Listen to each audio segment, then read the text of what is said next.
오늘은 한국 최초의 사제이자 유네스코 세계 기념인물로 선정된 김대건 신부에 대해서 이야기를 할 거예요. 김대건 신부는 1784년 천주교가 한국에 전해진 이후 61년 만에 탄생한 우리나라 최초의 사제입니다. 김대건 신부의 집안은 신부의 증조 할아버지부터 종조부, 조부, 아버지 때까지 전부 천주교를 믿으면서 조선의 종교 박해를 몸소 겪었습니다. 증조부인 김진후는 1791년 신해박해 때 체포되었다가 풀려나고 다시 1801년에 신유박해 때 체포되어 삭탈관직과 유배형을 받았으나 고향으로 다시 돌아와서 또다시 체포되어 1814년 감옥에서 사망했고, 종조부 역시 2년 뒤인 1816년 참수당해서 순교하게 됩니다. 그리고 1821년 8월 20일 오늘의 주인공 김대건 신부가 충남 당진의 작은 마을인 솔매마을에서 태어나 7살까지는 당진에 살다가 이후 가족들과 함께 용인으로 이사를 가게 되는데, 이 역시 조선의 종교 박해를 피해서 피신한 거예요. 이렇듯 조선의 종교 박해는 꽤 여러 번 있었는데, 조선시대 천주교는 임진왜란 때 일본군이 사기 진작을 위해서 스페인 출신 신부를 조선으로 파견했고, 포로로 잡혀간 조선인들이 천주교 신자가 된 적이 있으나 이때까지는 조선의 천주교가 어떤 유의미한 영향을 줄 정도로 퍼지진 못했습니다. 그러다가 17에서 18세기에 들어 중국과 교류하면서 중국의 서학으로 소개된 학문들을 배워오게 되는데, 이때 천주교, 천문, 지리, 수학, 세계지도 등이 도입됩니다. 그러다가 1783년 조선인 최초로 세례를 받은 이승훈을 포함해 그의 사돈지간인 정약용, 정약전, 정약현 형제들과 함께 남인 실학자들 사이에서 신앙운동의 일종으로 발전하기 시작했고, 천주교의 평등 사상과 내세 신앙을 주장하며 전파됩니다. 하지만 이때까지만 해도 조용히 모여서 모임이나 기도 정도만 했지 딱히 사회적으로 혼란을 일으키거나 왕실에 적대적으로 행동하지 않았기 때문에 천주교가 전국적으로 퍼지거나 크게 문제를 일으키진 않았지만, 1790년 조선 로마 가톨릭 교회에서 제사 금지령을 내리자 1791년 전라도의 선비 윤지충이라는 사람과 그의 사촌 권상현이 제사를 폐지하고 집안의 신주를 태우는 폐제분주를 시행했고, 모친상을 당했을 때에도 조문을 받지 않고 로마 가톨릭식으로 장례를 지내자 이때부터 종교 문제가 대두되기 시작합니다. 조정에서는 유교와 유학을 숭상해야 할 선비가 제사를 폐한 것도 모자라서 모친의 신주를 태우며 혼백을 세우지도 않고 부모가 죽었음에도 조문을 받지 않았다며, 이것은 명백한 폐륜이며 그 죄는 살인을 한 것과 같다라고 문제를 삼았고, 당시 신도들 대부분이 남인이었던 것 때문에 당쟁으로까지 번져갑니다. 이 사건이 바로 진산 사건이에요. 자, 이 문제로 가톨릭교 신봉을 묵인하는 신서파와 가톨릭교를 탄압하는 공서파로 나뉘게 되었는데, 결국 조정에서는 윤지충과 권상현을 불러들여서 사회도덕을 문란하게 했으며 아버지와 임금에게 불효하고 불공하다는 이유로 참수형에 처하게 됩니다. 또한 천주교의 교주로 지목받은 권일신을 유배 보내면서 이 사건을 마무리 지었고, 더 이상 가톨릭 교도에 대한 박해를 확대시키지 않았어요. 이 사건이 바로 1791년 일어난 조선 최초의 천주교도 박해인 신해의 박해입니다. 하지만 천주교의 그나마 너그러웠던 정조의 치세가 끝나고 나이 어린 순조가 왕위에 오르자 정순대비가 섭정을 하면서 서교와 사교를 금하는 금합령을 내리게 됩니다. 그래서 1801년 조선 최초로 대대적인 천주교 박해인 신유박해가 시작됩니다. 이 신유박해로 인해서 정약용, 이승훈 같은 수많은 천주교도가 처형되거나 귀향을 가게 되자 정약현의 사위이자 천주교도였던 황사영은 이 사건을 받아들이기가 힘들었고 결국 최악의 수를 두게 됩니다. 바로 천주교가 탄압받는 현 조선의 상황, 그로 인해 순교한 천주교인들의 이야기와 조선을 청나라의 한 성으로 편입시켜서 조선에서도 북경에서처럼 선교사의 활동을 보장받길 원한다며, 이와 함께 서양에서도 배 수백 척과 병사 5, 6만 명을 동원한 무력 시위, 그리고 서양 전교대를 조직해서 신앙의 자유를 허락하도록 조선에 협박해주기를 바란다 라는 글을 명주천에 써서 북경으로 보내려다가 잡히게 됩니다. 이 사건이 바로 우리가 교과서에서 배웠던 그 황사영 백서 사건이에요. 이 사건으로 인해서 조선에서는 큰 충격을 받게 되는데, 사실 천주교를 박해하긴 했지만 그건 양반들의 기득권 유지와 당파 싸움에서 명분을 찾기 위한 이유에 가까웠지, 정말 진심으로 천주교인들은 사악으로 조선을 위태롭게 하니 모든 천주교인들을 다 죽여야 한다 같은 건 아니었단 말이죠. 그런데 갑자기 황사영이 신앙의 자유를 외치면서 외세를 끌어들여 나라를 뒤집으려고 하니까 천주교인들은 외세를 끌어들이는 반역자들이라는 인식이 생기면서 조선에서 천주교 박해는 더더욱 심해지게 됩니다. 이후 종교 박해는 잠시 소강 상태에 들어갔다가 1839년 또다시 대대적인 2차 천주교 박해인 기해 박해가 일어났고, 이 신해 박해와 기해 박해 때 김대건 신부의 작은 할아버지 그리고 아버지인 김재준이 순교하게 됩니다. 때문에 이러한 살벌한 박해를 피해서 용인으로 간 김대건 신부는 그곳에서 비슷한 처지의 천주교 신자들과 함께 공동체 생활을 했는데, 이곳에서 1836년 프랑스 선교사에게 세례를 받았으며 신학생으로 발탁이 되어서 라틴어 등 기초적인 신학 공부를 하기 시작했습니다. 그리고 15세 때 만주와 요동을 거쳐 마카오로 유학을 떠났고, 함께 떠나온 최양업, 최방재와 함께 중등 교육과정을 마치고 철학과 신학, 성가, 지리, 역사, 라틴어, 프랑스어 등을 배우게 됩니다. 하지만 신부들로부터 가장 촉망받는 학생은 최방재였는데, 믿음도 가장 강하고 라틴어 공부도 제일 잘했다는 최방재는 안타깝게도 마카오로 간 지 6개월도 안 돼서 병으로 사망합니다. 위열병이었다고 해요.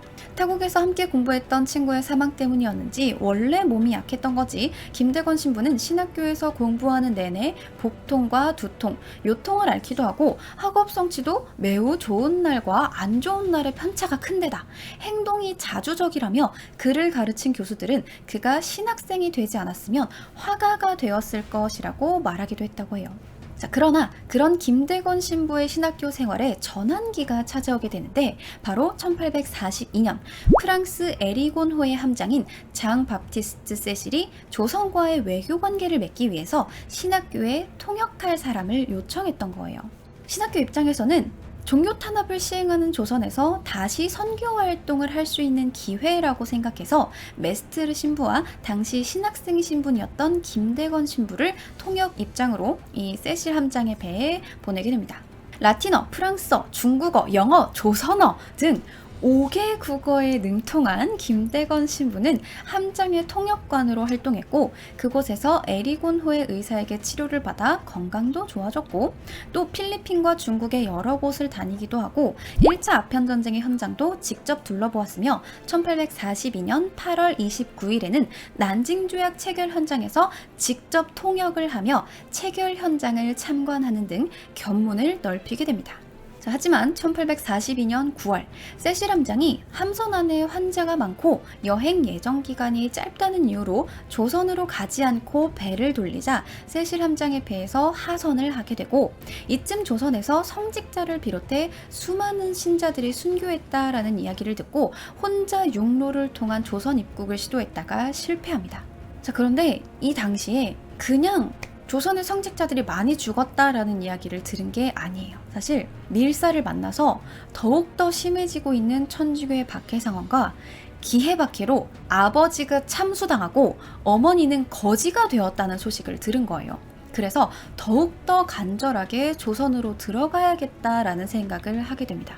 자, 그런데 바로 조선으로 입국할 순 없었고 두절되었던 조선 교회와의 연락망을 복원해서 입국할 수 있는 길을 다져두기만 했던 거죠.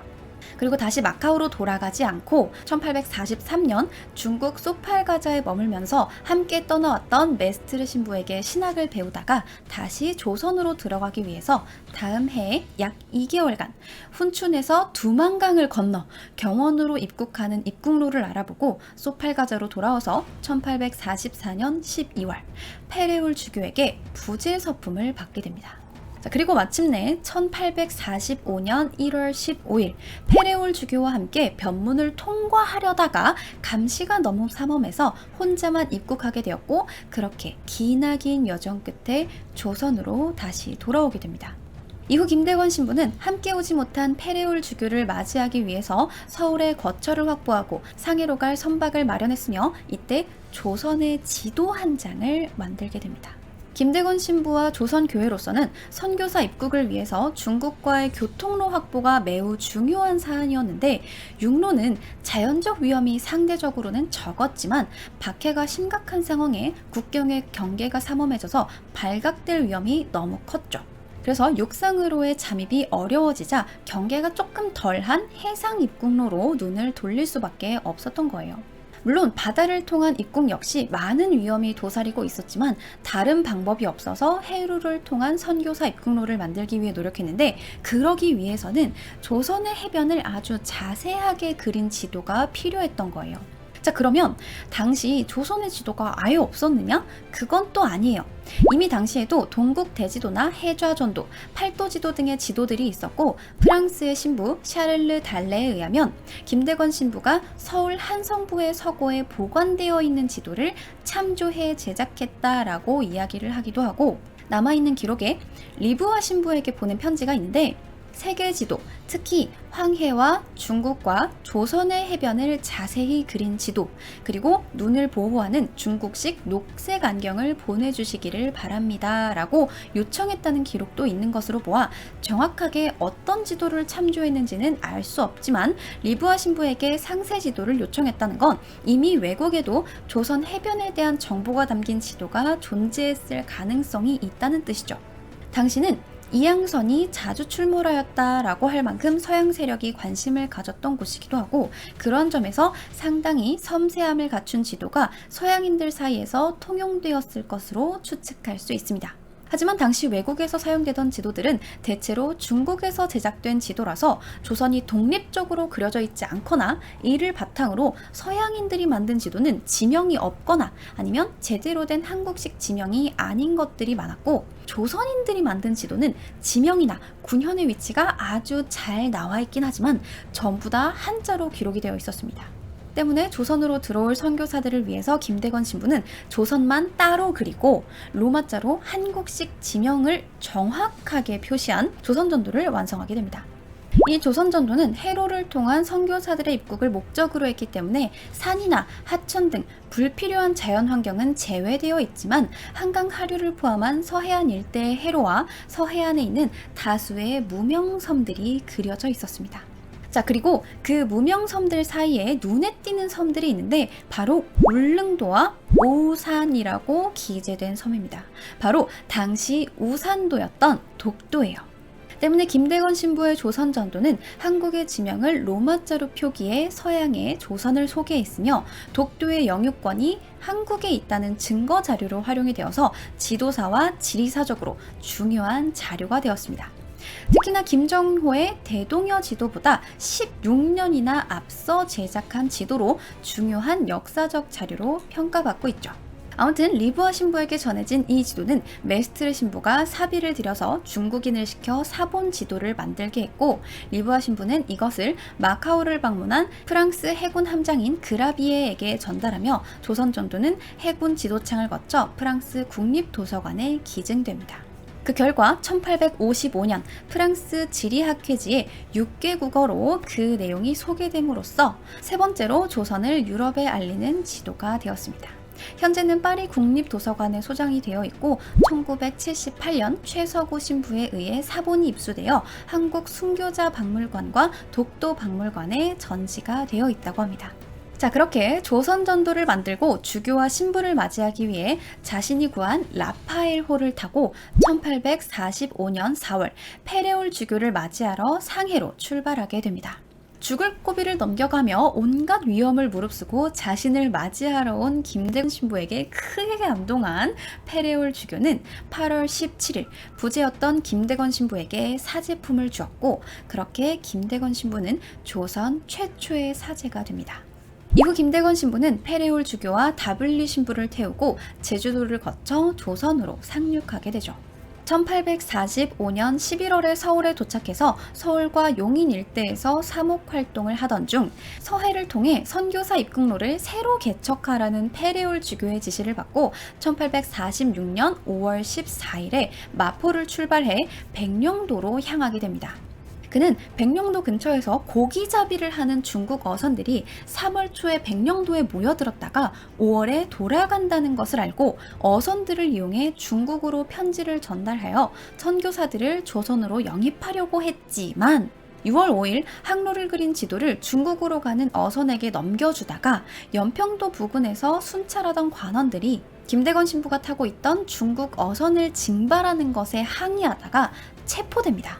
이후 해주 가명의 조사로 천주교임이 밝혀져 6월 21일 서울로 압송되어서 포청에 갇히게 되는데 이 부분에 대해 현종실록에는 이해 봄에 서해에 가서 고기잡이하는 당선을 만나 광동에 있는 양한에게 글을 붙이려 하다가 그 지방 사람에게 잡혔는데 처음에는 중국 사람이라 하였으나 마침내 그 본말을 사실대로 고하였다라고 적고 있습니다.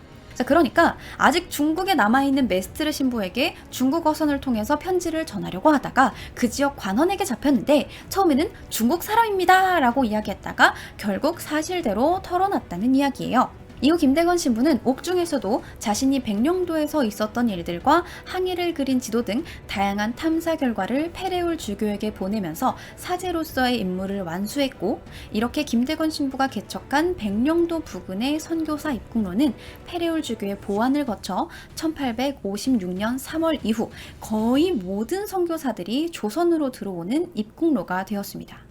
또한 대신들의 부탁으로 세계지리에 대한 책을 만들거나 영국에서 만든 지도를 우리말로 옮기고 색칠해 헌종에게 바치는 등 조선을 위한 다양한 활동을 했고 이로 인해 일부 대신들은 김대건 신부의 박학다식함을 안타깝게 여겨서 구며운동을 하기도 했습니다.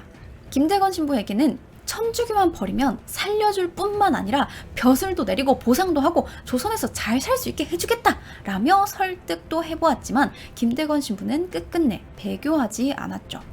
결국 이대로 천주교 신자라는 이유로 사형을 당하나 했는데 마침 8월 9일 프랑스 해군 장 바티스트 세실 제독이 충남 보령에서 1839년에 있었던 기해박해 때 프랑스 선교사 3명이 처형된 사건에 항의하는 서신을 전달하러 온 겁니다.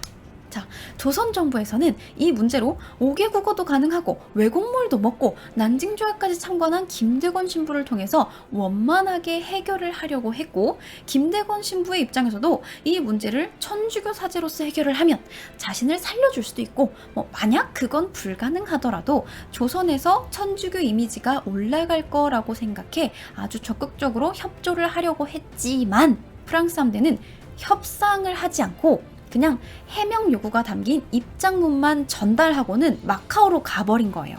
결국 협상은 물 건너가게 됐고 조선 정부에서는 또다시 김대건 신부에게 배교를 권했으나 김대건 신부는 계속해서 이를 거절했고 조선 정부에서는 김대건 신부에 대한 처분을 논의하게 되는데 이 내용은 헌종실록에 잘 기록되어 있습니다. 임금이 말하기를 불랑국의 글을 보았는가 하자 영의정 권돈인이 말하기를 과연 보았는데 그 서사에는 잠옷 공동하는 뜻이 있었습니다. 또한 외양에 출몰하여 그 사수를 빌어 인심을 선동하며 어지럽히는데 이것은 이른바 영길리와 함께 모두 서양의 무리입니다 하였다. 임금이 말하기를 김대건의 일은 어떻게 처치할 것인가 하자 권돈인이 말하기를 김대건의 일은 한 시각이라도 용서할 수 없습니다. 스스로 사교에 의탁하여 인심을 속여 현혹하였으니 그 한 짓을 밝혀보면 오로지 의혹하여 현혹시키고 선동하여 어지럽히려는 계책에서 나왔습니다. 그리고 사술뿐만 아니라 그는 본래 조선인으로서 본국을 배반하여 다른 나라 지경을 범하였고 스스로 사학을 칭하였으며 그가 말한 것은 마치 공동하는 것이 있는 듯하니 생각하면 모르는 사이에 뼈가 오싹하고 쓸개가 흔들립니다. 이를 안법하여 주벌하지 않으면 구실을 찾는 단서가 되기에 알맞고 또 약함을 보이는 것을 면하지 못할 것입니다 하였다. 임금이 말하기를 처분해야 마땅하다. 그러니까 그냥 천주교인이라는 이유로 당시 영의정이었던 권돈인의 주장에 따라 처형이 결정되었고 그해 9월 15일 참수형을 선고받습니다. 자, 그리고 바로 다음 날인 1846년 9월 16일 김대건 신부는 현재 용산에 위치한 사제들의 순교지라 불리는 새남터 형장에서 12명의 사형 집행인들에 의해 참수되었으며 목이 군문에 걸려 효수되었습니다. 김대건 신부의 사형 선고 소식을 들은 프랑스의 세실 함장은 그를 구하기 위해서 조선으로 항해해 왔으나 김대건 신부가 순교하기 전까지 도착하지 못했죠. 왜냐하면 바로 다음날 처형됐으니까요. 결국 참수된 김대건 신부의 시신은 근처에 감해장되었는데 천주교 신자였던 이민식이라는 사람이 비밀리에 시신을 안성으로 옮겼으며 1960년 7월 5일에 김대건 신부의 시신은 해화동 가톨릭대학교 안의 성당에 이장되었다고 합니다. 자, 김대건 신부는 사제 서품을 받고 1년 1개월 만에 순교했으나 신학생으로서, 부제로서, 사제로서, 조선인으로서 여러 가지를 일궈냈습니다. 앞서 설명한 조선전도로 서양의 조선을 소개하며 독도의 영유권을 확실히 했고 기해박해 때 순교자들에 대한 최초의 정리 기록을 남겼으며 조선의 천연두 퇴치를 위해서 페레울 주교에게 치료법을 요청하는 등의 노력을 했습니다. 그래서 그가 사망하고 얼마 지나지 않아 1857년 교황 비오 9세가 김대건 신부를 복자 후보인 가경자로 선포했고 1925년에는 비오 11세가 그를 복자로 선포합니다. 복자는 가톨릭 교회에서 순교했거나 뛰어난 덕행으로 신자들의 공경이 되는 사람을 뜻한다고 해요. 그리고 1984년에는 교황 요한 바오로 2세에 의해 성인으로 시성되어서 현재는 김대건 신부의 세례명인 대건 안드레아를 세례명으로 쓸 수 있게 되었습니다. 또한 2019년에는 김대건 신부를 우리나라에서 정약용과 허준에 이어 세 번째로 유네스코 세계기념인물로 선정을 하기도 했고 김대건 신부의 탄생지인 충남 당진 솔묘 마을은 한국의 베들레헴이라고 불리며 한국 성지순례의 중심인 솔묘 성지가 되었습니다. 소나무가 우거진 동산이라는 뜻의 솔묘 성지는 버그네 순례길을 걸으면 나오는데 버그네 순례길은 김대건 신부 탄생지인 솔묘 성지를 출발해서 천주교 박해 시기 신자들의 만남의 공간이었던 버그네 시장과 합덕 성당, 조선시대 3대 방죽 중 하나인 합덕제를 지나서 마을에서 가장 오래된 샘터인 원시장 우물터와 무명순교자 묘역을 거쳐서 신리성지까지 가는 13.3km 코스입니다. 마지막 정착지인 신리성지는 과거 포구가 발달해서 서양 선교사들이 들어온 주요 입구이자 활동지역이기 때문에 당시 마을 사람 대부분이 천주교 신자였고 조선에서 가장 큰 교우 마을이 있었다고 합니다. 그러니까 김대건 신부의 증조부인 김진후, 종조부인 김종안, 아버지인 김재준, 그리고 김대건 신부까지 4대에 걸친 순교자가 살았던 곳인 거죠. 때문에 제5대 조선 교구장이었던 다블리 주교가 이곳에서 지내기도 했고 한국의 천주교 전파에 막대한 영향을 끼치면서 로마 시대 비밀 교회인 카타콤바라고 불리던 곳입니다. 자, 이렇게 당진은 조선의 천주교 역사를 간직한 유서 깊은 곳이고 꼭 천주교인이 아니더라도 문화유적지이기 때문에 자연이 잘 보존되어 있는 곳이니까 여러분들도 한 번씩 가보시면 좋을 것 같아요. 자, 여러분 당진으로 오세요. 아무튼 이렇게 해서 오늘 김대건 신부에 대한 이야기는 여기까지 하도록 하겠습니다.